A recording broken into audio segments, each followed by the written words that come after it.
So after years of consultation and planning, representatives from across the social justice sector will gather in Pretoria for the inaugural Social Justice Assembly. Delegates will unpack the findings of the Social Justice Sector Review Report published in November of 2020 and will seek to build sectoral cohesion and better coordination in response to the crises affecting people living in South Africa. For more on this, we're joined by Nontando Ngamlana from AFESIS. Thank you very much, ma'am, for availing yourself this afternoon. Perhaps let's start with the significance or importance of civil society in any functioning democracy.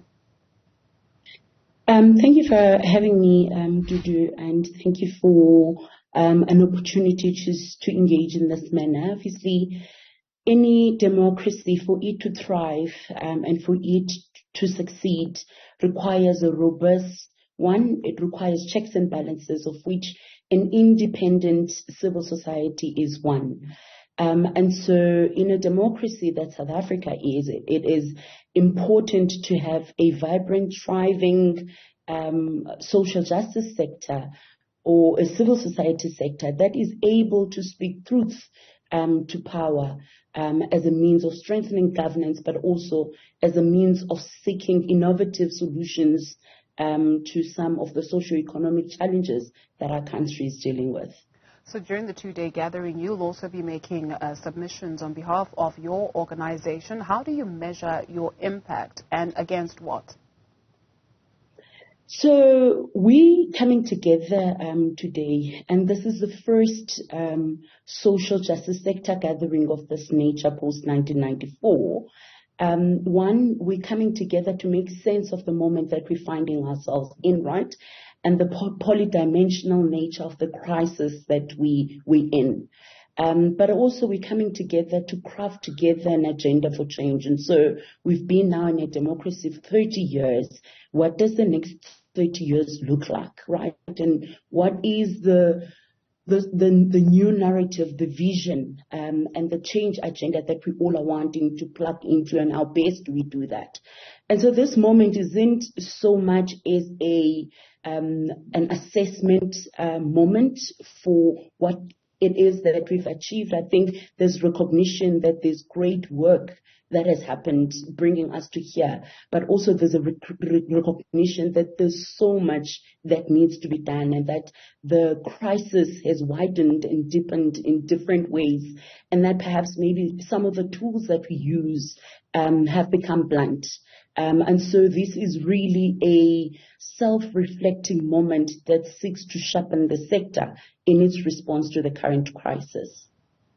Let's go through the agenda for change. I mean, what are some of those items when you take a look at what we all know by now, South Africa being the most unequal society in the world? And so for the everyday person that you are, whose needs or whose, wants you are championing, what's on the agenda for this change? Look, this morning already we've begun to have a really, really robust conversation about where are we and what does the moment require. I think there's a recognition that our constitution, in as far as it crafts a vision for the country, democratic country that we want, and a framework for how we achieve that, still works. However, the representative democracy that we had envisioned, much as it works in form, substantively it has failed us. And so there's a big conversation around representation and what that looks like. There's also a conversation about people's power and building people's power, right? There's a recognition that perhaps we had assumed that the Constitution is well understood across board, and that it is a living vision that we as society are plugging towards. And there's a recognition that perhaps that's not true. And so there are questions being asked in the room about how do you do that? How do you build collectively, but also how do you build people's power? But also there's a conversation about how do we fetch others? An interesting conversation around lessons that we can learn from the United Democratic Front during the liberation struggle, and how it organized across racial groups, across religious groups, across different social stratas. And the conversations being asked now of how do we do that? How do we do that in the moment that we find ourselves in? How do we build radical solidarity in ways that make sense in a context in which repression, particularly state repression, is so hard, and so the conversation is beginning to shift us beyond the boxes with which we had always limited the conversation, but is beginning to help us look beyond, right, and build from what we know works and what has worked, and to do it differently and to do it better, but also to do it in radical ways. What is it that is said? Nothing for us without us. And so how important is the engagement in this process of the everyday person on the ground?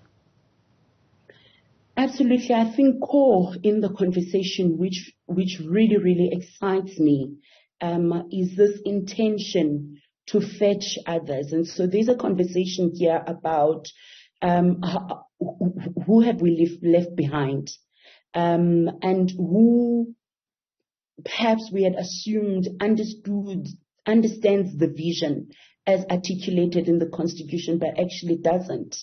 Whose rights are protected and whose rights are not. Whose voices are being heard and whose voices are not being heard.